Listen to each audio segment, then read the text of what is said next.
This is Andi Purewal for Boxing News, and for the first time this year I'm joined by former WBO World Cruiserweight Champion Mr. Johnny Nelson. Johnny, firstly, Happy New Year, and I also want to say I didn't realise that I messaged you like the day before your birthday to see if you could do a Zoom. I didn't know it was your birthday, so... Shit! But it's alright, it's cool, man, it's alright. Did you have a good birthday? Wicked birthday, wicked birthday. My girls spoiled me as usual, so we're alright. Now you know when you're getting old, when they buy stuff like socks and lights and stuff like, and torches.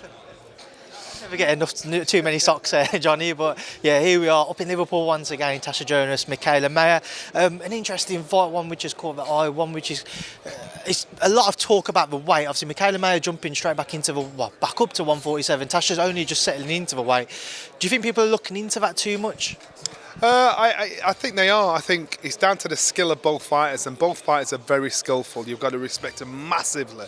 And Natasha's the one with more depth and skill. Mikaela, well schooled, educated, hungry, ambitious, and the only thing I think she has on Natasha is pace. And that's it. That's what she's got to depend on, because if she doesn't, Natasha has everything she hasn't. She has power boxing ability. She ain't slow. Because remember, we've seen her in there with Katie Taylor, so she ain't slow.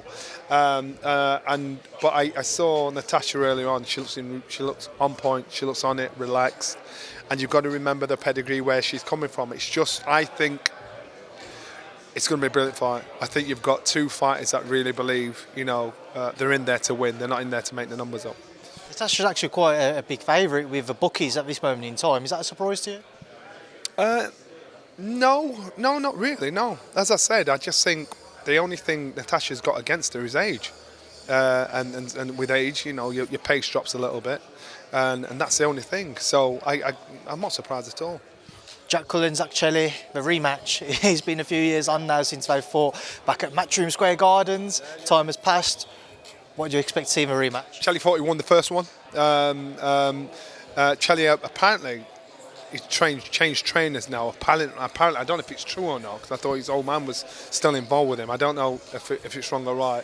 If that is the case, I'm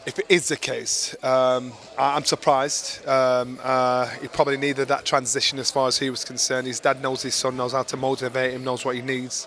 But if that is the case, he's done it for his own reason. We'll see what happens. And then the Bet365 wildcard fight, Aaron McKenna, Linus Adofi, is a great matchup there, Johnny. What do you expect him at? I like McKenna. McKenna, he's no nonsense. He'll get into a war. He'll box. He can have a tear up. So again, McKenna, you can't write him off, because when he looks tired, when he looks like he's got nothing left, boom, he's back in the mix again. Taking you away from this card, Johnny, and going back to the past weekend, Artur Beterbiev stopping Callum Smith in their fight out in Canada, Quebec. Just want to get your thoughts on everything that happened within their bout.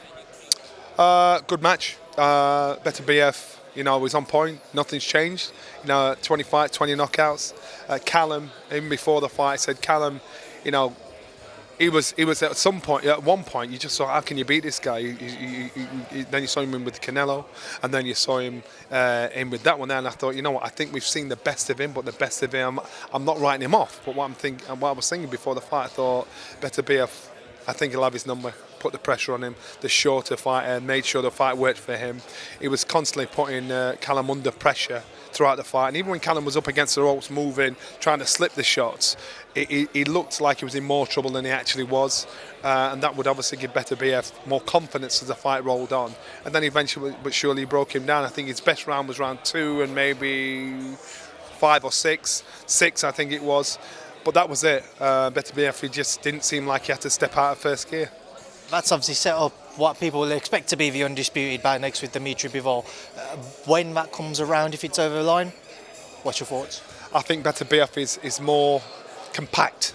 He's more. I just find he's just got it more together. So I would lean towards him. I think he's the one that I would actually say would come out on top with the two of them. A former opponent of Callum Smith, John Ryder, he's getting ready for a big fight next weekend against Jaime Munguia, former opponent of Liam Smith's. What do you expect him at fight? Will John upset the odds? We hope he does, but again, it's a case of what he's got left. John Ryder is so underrated, but it's a case of opportunity coming at the right time, and has it come too late?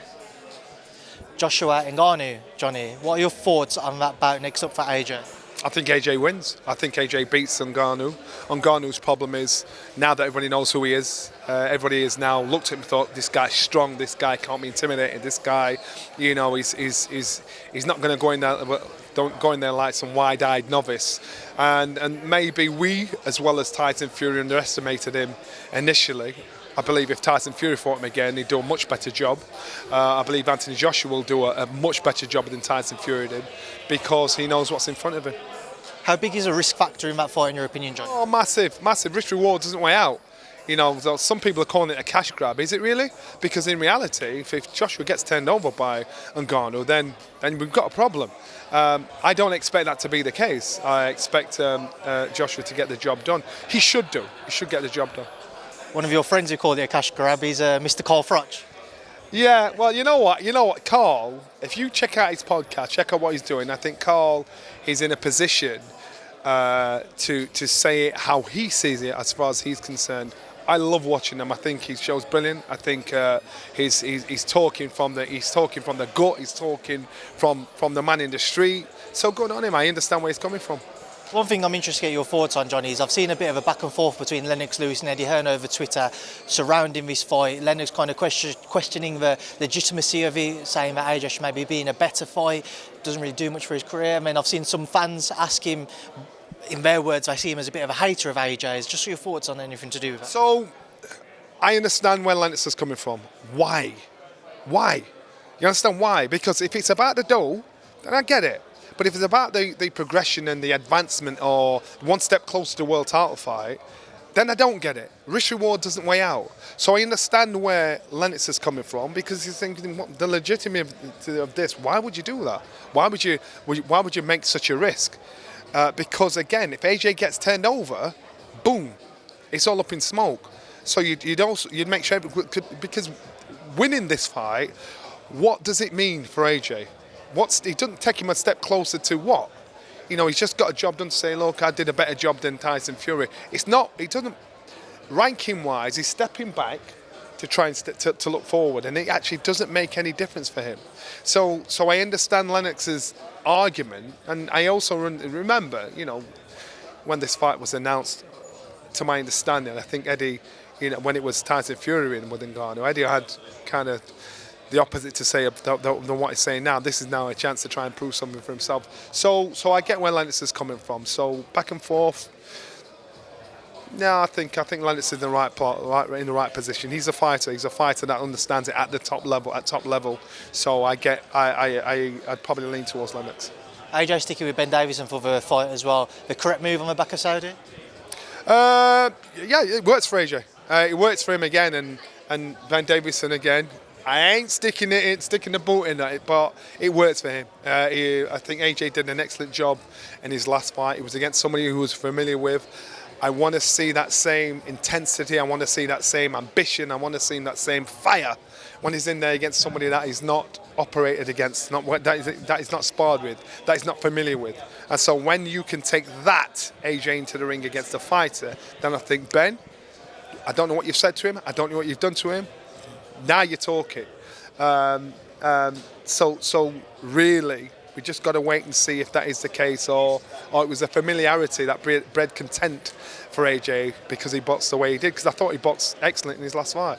It's a fantastic fight on that undercard, Johnny, between Joe Parker and Zhang. What is your take on that? Zhang is a big mountain to climb over. Joe is actually a very schooled, clever fighter. And at times he's been turned over. You saw him got turned over against Joe Joyce, and so again, when he's in with the big guys, his problem is as a heavyweight, you've got to be a smart heavyweight. You know, when Evander Holyfield got in with the big guys, he'd in and out, bam, bam, in and out, and get the job done, try and wear them down. You can't stand there toe to toe with him and think you're going to punch the fight out of him.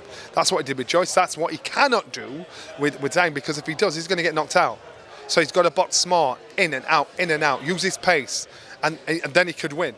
But if he goes there to try it and gets greedy, he's going to get turned over. Just over 2 weeks, Johnny, head back down south.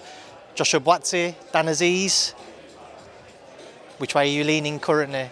Well, you know, you've got to go with facts. On paper, Buatsi is the favourite. But, you know, Dan Azeez is a guy that's actually come through and developed leaps and bounds, and he's created consistency in his career. Now the fight is on. Now these guys are getting in the ring to get the fight on. I just think when it comes to want and desire, you've got to side with Dan, because Dan has shown that, you know, how his rise to his position. Buatsi's got to remind people why he's the favourite. He's got to remind people why he's in touching distance of being a boxing for a world title, and the familiarity between them two, it might not play in his favour, because he knows the guy that's in front of him. So he's got to respect the man that's in front of him, because if he doesn't, Dan will roar down and try and race through you. Final one from me, Johnny. You know, I always like to kind of ask for a little update on Cullen Brook. I've seen some reports, some rumours. Eubank Jr. may be happening next. What can you tell me? It's not happening. It ain't happening. Trust me, it ain't happening. And Kel's playing with everybody, and I'll probably let the cat out of the bag. It's not happening. Kel's now finding comfort in retirement. And yes, it's great to be offered or to be brought into the conversation. I don't believe it will happen. I think Kel is happily in retirement, and if he gets an offer that is ridiculous and he can't refuse, then maybe he'll do it. But right now, talk's cheap. That's something you've had a conversation with him about? Not him. His team. Johnny, listen, I appreciate your time as always. Enjoy the rest of your week here in Liverpool. I'm sure I'll be pestering you as the week goes on, but it's good to see you again, and thank you for speaking to me. Please.